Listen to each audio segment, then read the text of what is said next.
ഉത്രാടദിന ആശംസകൾ. ഞാനിപ്പോൾ ഉള്ളത് പാളയത്തെ പൂ മാർക്കറ്റിലാണ്. നമുക്കറിയാം, ഓണം എന്ന് പറയുമ്പോൾ പൂക്കളുടെ ഒരു ആഘോഷമാണ്. 10 ദിവസം നമ്മൾ പൂക്കളിടും, ഒരുപാട് പൂ അതിനുവേണ്ടി നമ്മൾ ശേഖരിക്കും. കേരളത്തിൽ അതും പുറത്തും എല്ലാവരും ഒരുപോലെ പൂക്കളിട്ട് ഓണം ആഘോഷിക്കാറുണ്ടല്ലേ. അപ്പോൾ ഞാൻ ഇപ്പോൾ ഉള്ളത് പൂ മാർക്കറ്റിലാണ്. ഇവിടുത്തെ ഏറ്റവും കുറച്ച് സജീവമായത് പൂ മാർക്കറ്റാണ്. രാവിലെ മുതൽക്ക് തന്നെ ഉത്രാടമായിട്ട് പൂക്കളം ഒരുക്കാൻ, ഇന്ന് രാത്രിയോടെ വീടുകളിലൊക്കെ പൂക്കളം ഒരുക്കാൻ, പൂ വാങ്ങാൻ ഒരുപാട് ആളുകളാണ് രാവിലെ തന്നെ പൂ മാർക്കറ്റിൽ എത്തിയിട്ടുള്ളത്. ഇവരൊക്കെ ഭയങ്കര കച്ചവട തിരക്കിലാണ്. പൂക്കൾ എടുത്തു കൊടുക്കുന്നതും അത് ബാക്കിയുള്ളവർക്ക് അത് വാങ്ങിച്ചു കൊടുക്കുന്നതിൻ്റെയൊക്കെ തിരക്കിലാണ് ആളുകളുള്ളത്. ഏതായാലും ഒരുപാട് പൂക്കളുണ്ട് കേട്ടോ ഇവിടെ. ചേട്ടാ, എത്രയിനം പൂക്കളുണ്ട്?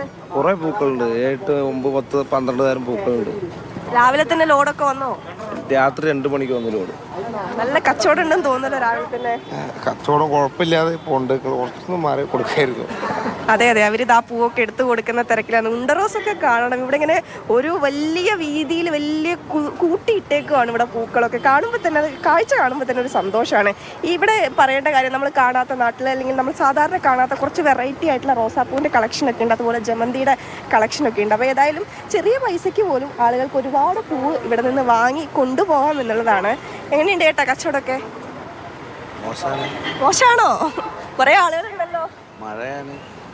ഇന്നിപ്പോ മഴയായതുകൊണ്ട് ചെറിയൊരു ഇന്ന് രാത്രി നല്ല മഴയായിരുന്നു. ആൾക്കാർ കുറച്ച് കുറവാണ്. മഴയൊന്നും മാറി എന്നാ ഇനിയിപ്പോ ഉച്ചയാകുമ്പോഴേക്കും ആൾക്കാർ ഇറങ്ങി പൂവൊക്കെ വാങ്ങിയിട്ട് പോകുമല്ലേ പ്രതീക്ഷിക്കുന്നു. ഏതായാലും ഓണാശംസകൾ.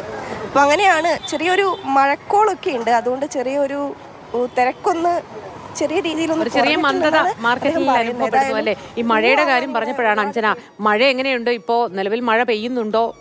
ഈ വടക്കൻ ജില്ലകളിൽ മഴ കെടുതികൾ എന്തെങ്കിലും റിപ്പോർട്ട് ചെയ്തിട്ടുണ്ടോ? ശക്തമായ മഴ കണ്ണൂരും മറ്റുമുണ്ട്.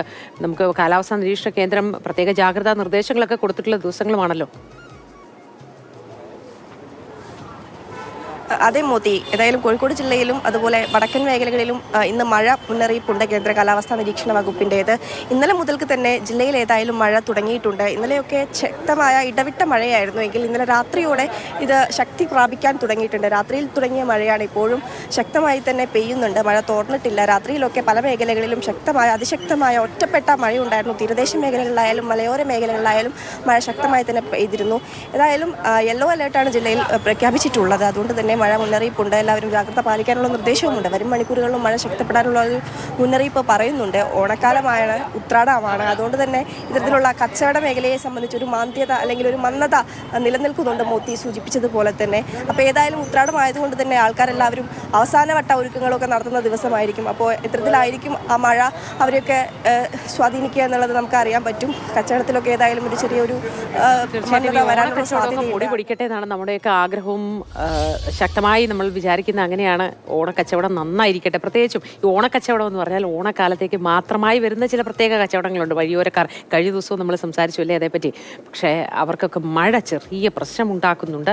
അങ്ങനെ പ്രശ്നം ഉണ്ടാക്കാതിരിക്കട്ടെ എന്ന് ആത്മാർത്ഥമായിട്ട് ആഗ്രഹിക്കുകയാണ്. വഴിയോര കച്ചവടക്കാർ ചെറിയ ചില സാധനങ്ങളൊക്കെ ആയിട്ടിരിക്കുന്നവരെ കാണുമ്പോൾ സങ്കടം തോന്നും. ഇന്നലെ ഞാൻ കണ്ടിരുന്നു ഒരു അപ്പൂപ്പനാണ്, നല്ല പ്രായമുണ്ട്, കുറച്ച് കളിപ്പാട്ടങ്ങളൊക്കെ ആയിട്ട് റോഡിൽ 1-2 ചാക്കൊക്കെ വിരിച്ച് അങ്ങനെ ഇരിക്കുന്നുണ്ട്.